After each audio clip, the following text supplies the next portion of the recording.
شہر حیدرآباد سندھ کا تاریخی اور قدیم شہر ہے، لیکن وہاں پر بھی غربت بڑھتی نظر آ رہی ہے اور ایسے حالات میں مانگنے والوں کی تعداد بھی بڑھتی نظر آ رہی ہے۔ لیکن جہاں حیدرآباد میں غربت کے شکار لوگ بھیک مانگنے پہ مجبور ہیں، وہاں پر کئی صحت مند لوگ بھی جو کہ کام کر سکتے ہیں اس کام میں مصروف ہیں۔ آئیے دیکھتے ہیں یہ رپورٹ۔ اب آپ کو ایسی صدائیں بہت کم سنائی دیتی ہوں گی، جو دے اس کا بھلا، جو نہ دے اس کا بھی بھلا۔ اب تو گلی ہو، سڑک کا کنارہ ہو، چوراہا ہو، آپ کا کسی نہ کسی گداگر سے سامنا ہونا ضروری ہے، اور وہ زبردستی آپ سے بھیک مانگیں گے، چپٹ جائیں گے، کسی بھی حالت میں آپ کو معاف نہیں کریں گے، اور صرف ان کا کہنا یہ ہے خدا کے واسطے دے دو۔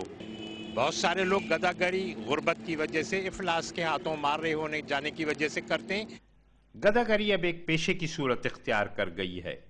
روزگار نہیں ملتا، کیا کریں جیسا سوال لوگوں کے سامنے رکھ دیا جاتا ہے، جس کا جواب دینے کی بجائے لوگ گداگر کو کچھ نہ کچھ دے کر اپنی جان چھڑاتے ہیں۔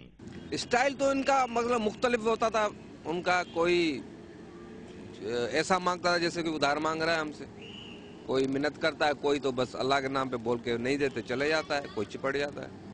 ایسے لوگ بھی ہیں جو کوئی ذریعہ معاش نہ ہونے کی وجہ سے گداگری پہ مجبور ہیں، اور اب گداگری ہی ان کا ذریعہ معاش بن گیا ہے۔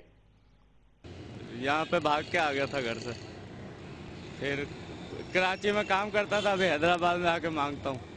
کوئی وسیلہ نہ ہونے کے سبب بھی لوگ بھیک مانگ کر گزارا کرنے پہ مجبور ہوتے ہیں۔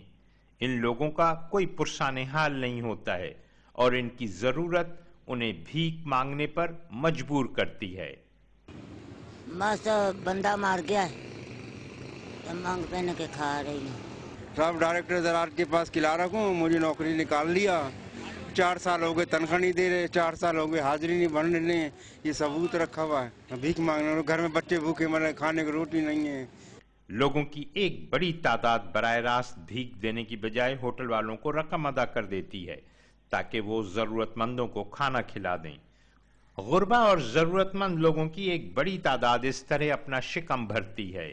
یہاں کھانے کے مارے آ جاتے ہیں بھائی اپنے، کبھی روزی لگ جاتی ہے، مزدوری کرتے ہیں، ورنہ اپنے بیٹھ جاتے ہیں، بھائی کیا کریں گے۔ سب آتے ہیں، تقریباً سارے لوگ ہوتے ہیں جو چلتے پھرتے بھی، جو گاؤں اور سے آتے ہیں وہ بھی کبھی بیٹھ جاتے ہیں ادھر، 2-4 آدمی جو بھی ہو، نوجوان ہوتے ہیں، بچے ہوتے ہیں، اٹھے اٹھے کام کرنے والے لوگ بھی ہوتے ہیں، وہ بھی بیٹھ جاتے ہیں، مزدور جو ہیں وہ بھی بیٹھ جاتے ہیں کھانا کھانے کے لیے۔ یہ بہرحال حکومت کی ذمہ داری ہے کہ وہ یہ دیکھے کہ اس کی رعایا کس حال میں زندگی گزار رہی ہے، لوگ کس حال میں زندہ ہیں، لوگوں کو کھانے کو ہے یا نہیں ہے۔ لیکن یہاں تو یہ طے ہوا ہے کہ مختلف حکومتیں اس طور پر کوئی لوگوں کی فلاح پر خیال ہی نہیں کرتی ہیں۔